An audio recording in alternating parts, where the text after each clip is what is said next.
जैसा कि आप देख रहे हैं मंच पर हमारे साथ देश के करोड़ों युवाओं के प्रेरणा स्रोत और शिक्षक अवध ओझा जी साथ में बैठे हैं। बहुत खुशी की बात यह है कि आज से अवध ओझा जी आम आदमी पार्टी ज्वाइन कर रहे हैं। वैसे तो इस तरह की प्रेस कॉन्फ्रेंस में और भी बहुत सारे अवसर पर बहुत सारे नेता पार्टी ज्वाइन करते हैं, बड़े बड़े नेता पार्टी ज्वाइन करते हैं, लेकिन आज मैं व्यक्तिगत रूप से अवध ओझा जी की ज्वाइनिंग को लेकर बहुत उत्साहित हूं। मेरे लिए व्यक्तिगत रूप से बहुत बड़ा दिन है, मैं ऐसा समझता हूं, क्योंकि मैंने खुद अपना जीवन शिक्षा को समर्पित कर रखा है। अगर मेरे सामने कोई ऑप्शन हो कि राजनीति को चुनना है या शिक्षा को चुनना है, तो शायद मैं शिक्षा पर काम करते हुए आगे निकल जाऊंगा राजनीति की जगह। वही जज्बा, वही समर्पण शिक्षा को लेके और अभी तक की पूरी जिंदगी में वही काम मैंने अवध ओझा जी का देखा है। करोड़ों युवाओं को न सिर्फ प्रेरित किया है, बल्कि अपने काम से उन्होंने उनकी ज़िंदगी बदली है। और उसके अलावा भी जिस तरह का काम उन्होंने ऑनलाइन माध्यम का इस्तेमाल करते हुए किया है, तो वे एक बहुत बड़े शिक्षक हैं।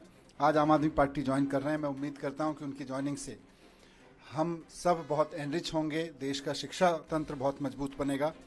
मैं माननीय अरविंद केजरीवाल जी, हमारे नेता और राष्ट्रीय कन्वीनर से अनुरोध करता हूं कि श्री अवध ओझा जी को फॉर्मल ज्वाइनिंग करा के पार्टी में उनका स्वागत करें।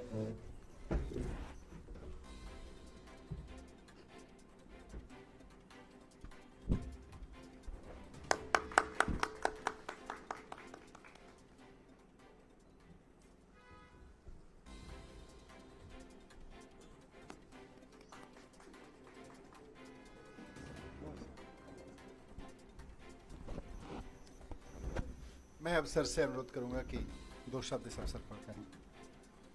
अवध ओझा जी। जय हिंद फ्रेंड्स। सबसे पहले मैं आम आदमी पार्टी और आम आदमी पार्टी के सर प्रमुख अरविंद केजरीवाल जी, मनीष सिसोदिया जी, सबको सहृदय से धन्यवाद देता हूं कि उन्होंने मुझे राजनीति में आकर शिक्षा के लिए काम करने का अवसर दिया है।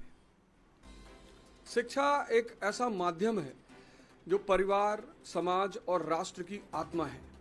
जितने भी देश दुनिया में महान हुए, उनकी पृष्ठभूमि में कहीं ना कहीं शिक्षा का योगदान रहा। तो मैं आज अपनी इस राजनीतिक पारी की शुरुआत पर आप सबसे ये बात साझा करना चाहता हूँ। जैसा कि हमारे नेता मनीष सिसोदिया जी ने कहा कि अगर मुझे राजनीति और शिक्षा में से कुछ चुनना हो तो मैं निश्चित तौर पर शिक्षा को चुनूंगा। ऐसा ही कुछ उद्देश्य मेरा भी है और राजनीति में आकर शिक्षा का विकास मेरा सर्वोत्तम उद्देश्य है। धन्यवाद। मैं श्री अरविंद केजरीवाल जी से अनुरोध करूंगा कि वो इस अवसर पर अपने विचार व्यक्त करें। अवध ओझा जी शिक्षा के क्षेत्र में इस देश का जाना माना नाम है, जिन्होंने लाखों करोड़ों युवाओं को, बच्चों को शिक्षा दी, रोज़गार के लिए तैयार किया, प्रेरणा दी। न केवल शिक्षा, मैं इनके वीडियो देखता हूँ जिसमें वो अलग अलग तरह से युवाओं को एक अच्छा जीवन जीने के लिए भी प्रेरणा देते हैं। उनके आने से अभी तक जब भी किसी नेता को हम ज्वाइन कराते हैं तो हम कहते हैं इनके आने से आम आदमी पार्टी मजबूत होगी। आज अवध ओझा जी के लिए मैं कहना चाहता हूं कि इनके आने से देश में शिक्षा मजबूत होगी, क्योंकि आम आदमी पार्टी शिक्षा के क्षेत्र में सबसे ज़्यादा काम कर रही है। और आम आदमी पार्टी के ज़रिए जब ये शिक्षा में काम करेंगे तो देश की शिक्षा मजबूत होगी। और राष्ट्र निर्माण में शिक्षा का सबसे बड़ा महत्व है, तो राष्ट्र निर्माण मजबूत होगा एक तरह से।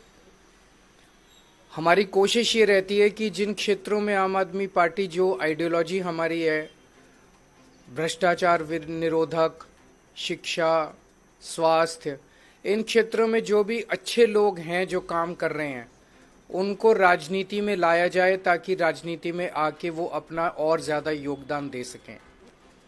राजनीति में आने से पहले हम लोग भी एनजीओ में काम करते थे, मैं, मनीष जी, और एनजीओ में रहते रहते हमें लगने लगा कि एनजीओ के ज़रिए राजनीति के बाहर एक लिमिटेड तरीके से काम कर सकते हैं, इतना ही काम कर सकते हैं।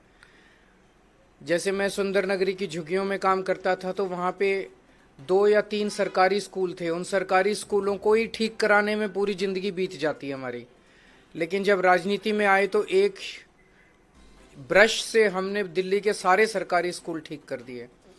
तो अवध ओझा जी अब जब राजनीति में आए हैं तो वो शिक्षा के क्षेत्र में, रोजगार के क्षेत्र में खासकर एक बहुत अहम भूमिका निभाने वाले हैं, जिससे दिल्ली को और देश को बहुत फायदा होगा। तो मैं तहे दिल से अवध ओझा जी का पार्टी में स्वागत करता हूं।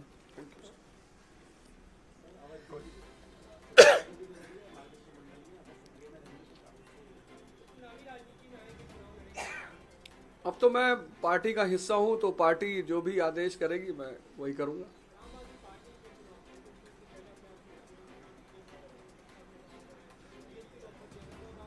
आपने आम आदमी पार्टी की जो शिक्षा का विकास धारा है, सिर्फ उसमें एक आध पॉइंट अगर आप देख लें कि 97% रिजल्ट है 12th का गवर्नमेंट स्कूल का। एक साल में तो 99% आया था।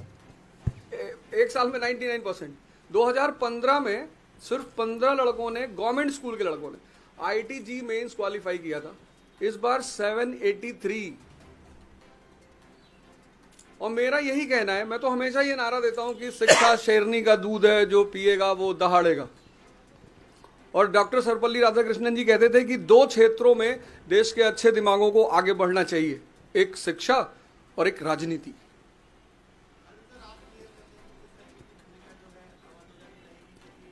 थोड़ा सा सस्पेंस बना रहने दीजिए।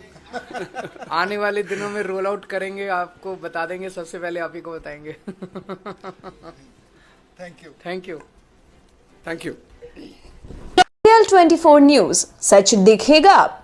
ABL 24 न्यूज को सब्सक्राइब करें, ताजा खबरों के लिए बेल आइकन को दबाएं।